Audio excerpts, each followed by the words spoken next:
नमस्कार, D5 channel Hindi के programme खुलासा न्यूज का में मैं वंदना आप सभी दर्शकों का स्वागत करती हूं। मेरे साथ आज स्टूडियो में मौजूद हैं सीनियर जर्नलिस्ट धर्मेंद्र संधू जी। धर्मेंद्र जी, आपका बहुत बहुत स्वागत है। जी धन्यवाद वंदना जी। धर्मेंद्र जी, हिमाचल में मौसम का मिजाज बदल गया है। वैसे तो पंजाब में भी हल्की सी बूंदाबांदी हुई है, पर हिमाचल का मौसम बहुत ही सुहावना हो गया है, लेकिन वहाँ पे कुछ नुकसान भी हुआ है। क्या है पूरी खबर? बिल्कुल वंदना जी, जिस प्रकार से मौसम ने एकदम करवट ली है, गर्मी से लोगों को राहत मिली है। खासकर हिमाचल प्रदेश की बात की जाए तो हिमाचल प्रदेश में जो ऊपरी हिस्से हैं, जो बिल्कुल ऊंचाई पर हिस्से हैं, उनमें काफ़ी जो बारिश भी हुई है, ओलावृष्टि भी हुई है, बर्फ़ भी पड़ी है। लाहौल स्पीति की बात की जाए तो वहाँ पर बर्फ़बारी हुई है काफ़ी। उसको जो शीत मरुस्थल भी कहा जाता है, तो लोगों का जनजीवन वहाँ पर प्रभावित हो चुका है। इसी के चलते फसल का भी नुकसान हुआ है। सेब की फसल है, उसका काफ़ी नुकसान हुआ है। और साथ ही जो पर्यटन उद्योग से जुड़े हुए लोग हैं, होटल के व्यवसायी हैं या फिर दुकानदार हैं, उनके चेहरे खिलते हुए दिखाई दे रहे हैं, क्योंकि कल से व आज से लगातार लोगों का जाना शुरू हो चुका है। पंजाब से, हरियाणा से, पूरे देश भर से लोग हिमाचल का रुख कर चुके हैं। तो इसी के चलते बात पंजाब की जाए तो पंजाब में भी धूल भरी आंधी चली। आंधी क्या, तूफान ही चला कह सकते हैं उसको। काफ़ी जो लाइट भी प्रभावित हुई। इसके अलावा जो किसान थे, उनकी जो गेहूं की फसल थी वो मंडियों में बिकने के लिए पहुंची है। तो कुछ स्थानों पर जहां पर बारिश हुई है वहां पर उनकी फसल का भी काफ़ी नुकसान हुआ है, और जो खेतों में खड़ी हुई फसल थी वो काफ़ी हद तक ख़राब हो चुकी है। और इसी के चलते ही हरियाणा की बात की जाए तो हरियाणा के कुछ हिस्सों में भी हल्की बूंदाबांदी हुई है और धूल भरी आंधी चली है। हिमाचल प्रदेश सरकार ने पर्यटकों के लिए क्या कुछ खास इंतजाम किए हैं? देखिए वंदना जी, इंतज़ाम तो किए हैं कि वहाँ पर किस प्रकार से पर्यटक आएंगे। खुश हैं वहाँ के लोग कि यहाँ पर लोग आएंगे, हमारे कारोबार चलेंगे, हमारे पास थोड़ा पैसा आएगा, आर्थिक मजबूती आएगी। तो मुख्य रूप से जो उद्योगपति हैं वहाँ के, खासकर जो होटल व्यवसाय से जुड़े हैं, उनके चेहरों पर काफ़ी रौनक आ चुकी है। लोग जाना भी शुरू हो चुके हैं हिमाचल प्रदेश में। लेकिन पुलिस प्रशासन इस बार थोड़ा सख्त दिखाई दे रहा है। पिछले सालों की बात की जाए तो कोविड से पहले भी जो वहाँ पर हालात थे, कुछ लड़ाई झगड़ों की खबरें सामने आई थी। जो इधर से जाते हैं, निचले हिस्सों से लोग पर्यटक जाते हैं, वो काफ़ी लड़ाई झगड़े हुए थे।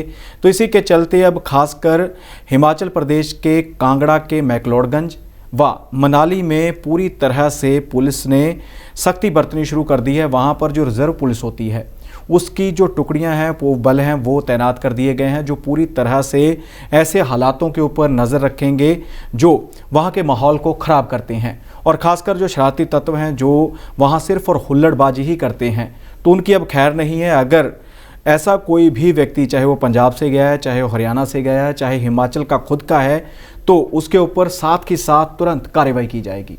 हरियाणा सरकार को केंद्र सरकार तोहफा देने जा रही है। क्या है ये तोहफा? बिल्कुल वंदना जी, हरियाणा की बात आती है तो खेलों के साथ हरियाणा का नाम जुड़ जाता है। बड़ी संख्या में खिलाड़ी बड़े बड़े जो मुकाबले होते हैं, प्रतिस्पर्धाएं होती हैं, उनमें हिस्सा ले चुके हैं। तो इसी के चलते देश का नाम भी रोशन किया है हरियाणा के पहलवानों ने, हरियाणा के निशानेबाजों ने। तो इसी के चलते अब हरियाणा के कुरुक्षेत्र में, जिसे धर्मनगरी भी कहा जाता है, वहाँ पर एक साइकिल का जो स्टेडियम होता है जिसमें साइकिल की रेस होती है, वो बनने जा रहा है। साइकिल ट्रैक बनेगा, और सबसे बड़ी बात यह है कि एशिया का ये चौथा साइकिल ट्रैक होगा। एशिया में इससे पहले 3 हैं, और ये मौका मिला है हरियाणा को। केंद्र सरकार की ओर से, हरियाणा सरकार की ओर से साइकिल ट्रैक बनाया जा रहा है, जिसे कहते हैं BMX साइकिलिंग ट्रैक। और इसके लिए जो जगह है उसका भी चुनाव हो चुका है। आने वाले दिनों में वहाँ पर काम भी शुरू हो जाएगा। पिहोवा रोड पर गांव लोहार माजरा है, वहाँ पर काफ़ी जो 4 एकड़ के करीब ज़मीन है उसका चयन कर लिया गया है। पूरे वहाँ पर निरीक्षण भी किए जा रहे हैं, और आने वाले दिनों में वहाँ पर जो ट्रैक है बनना शुरू हो जाएगा, और एशिया का चौथा ट्रैक होगा। दिल्ली, हरियाणा और साथ लगते इलाकों के लिए क्या खुशखबरी है? बिल्कुल वंदना जी, खुशखबरी। सरकारें लगातार लोगों के हित में काम करती हुई दिखाई दे रही हैं। इसी के चलते दिल्ली के साथ जो अरावली पर्वत श्रृंखला है, अरावली की पहाड़ियां कहा जाता है, उनके ऊपर वन्य जीव सेंचुरी बनने जा रही है। अक्सर लोगों को वन्य जीवन को नज़दीक से जानने के लिए, जानवरों को देखने के लिए दूर जाना पड़ता है, किसी और पहाड़ी क्षेत्र में जाना पड़ता है।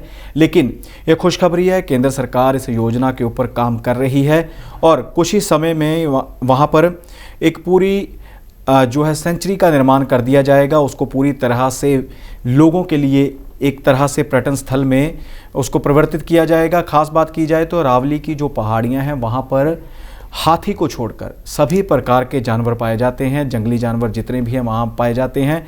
तो इसी के चलते लोगों के लिए खुशखबरी है, जो खासकर दिल्ली के रहने वाले हैं, हरियाणा के रहने वाले और साथ लगते जितने भी इलाके हैं उनके लिए एक नया पर्यटन स्थल बन जाएगा। और बात की जाए अरावली की, तो जो अरावली पर्वत श्रृंखला है वो माउंट आबू से शुरू होकर राजस्थान के गुजरात में भी जाती है और दक्षिण दिल्ली से भी लगती है, हरियाणा के साथ भी लगती है।